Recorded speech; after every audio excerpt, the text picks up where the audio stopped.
एक ऐसा नेता जिसकी पार्टी विधानसभा के चुनाव में एक भी सीट नहीं जीत सकी। एक ऐसा नेता जिसे आलोचकों ने यहां तक कह दिया कि अब तो इसकी राजनीति खत्म हो गई। एक ऐसा नेता जिसकी आज पूरे देश में चर्चा हो रही है। एक ऐसा नेता जिसने बीजेपी के गढ़ में बीजेपी के प्रत्याशी को हराकर एक नया इतिहास रच दिया है। दरअसल हम बात कर रहे हैं जनसुराज के संस्थापक प्रशांत किशोर की।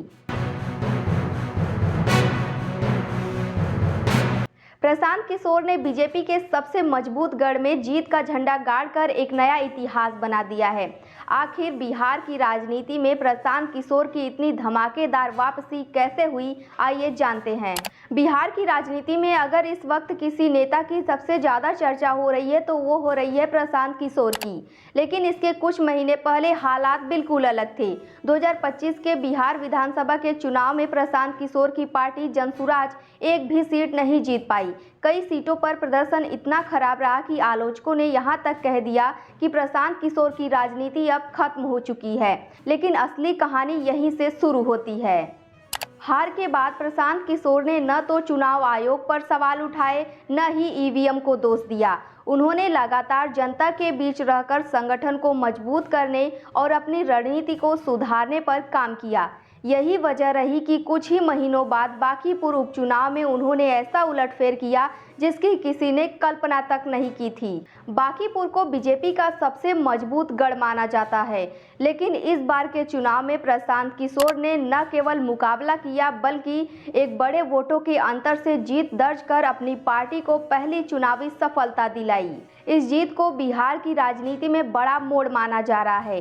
अब सवाल यह है, प्रशांत किशोर के इस कमबैक का राज क्या है? ऐसे हम सभी को प्रशांत किशोर से एक सबक लेना चाहिए। हम सभी को अपने हार से सीखना चाहिए, क्योंकि बिहार विधानसभा के चुनाव में प्रशांत किशोर की इतनी बड़ी हार के बावजूद उन्होंने हिम्मत नहीं हारी और अपने संगठन को मजबूत किया और दोबारा चुनावी मैदान में उतरे और बीजेपी के गढ़ में जीत हासिल की।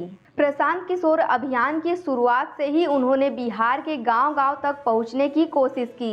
लंबी पदयात्रा और जनसंपर्क ने उनकी पहचान को मजबूत किया। एक और सबक है जो हमें प्रशांत किशोर से सीखना चाहिए कि अपनी जिंदगी में कभी भी हार नहीं मानना चाहिए। राजनीति में अक्सर अपनी पहली हार के बाद नेता चुनावी मैदान से पीछे हट जाते हैं, लेकिन प्रशांत किशोर ने हिम्मत नहीं हारी और अपने चुनावी मैदान में डटे रहे और आज उनकी इसी जिद ने उन्हें अपनी पहली जीत तक पहुंचाया। अब इस जीत के बाद बिहार की राजनीति में नए नए सवाल उठ रहे हैं। क्या जनसुराज अब बिहार में तीसरा बड़ा राजनीतिक विकल्प बन सकती है? क्या प्रशांत किशोर आने वाले चुनाव में एनडीए और महागठबंधन दोनों के लिए बड़ी चुनौती बनेंगे? इन सवालों के जवाब तो अब आने वाला वक्त ही देगा, लेकिन बांकीपुर की जीत ने प्रशांत किशोर को बिहार की राजनीति के केंद्र में लाकर खड़ा कर दिया है।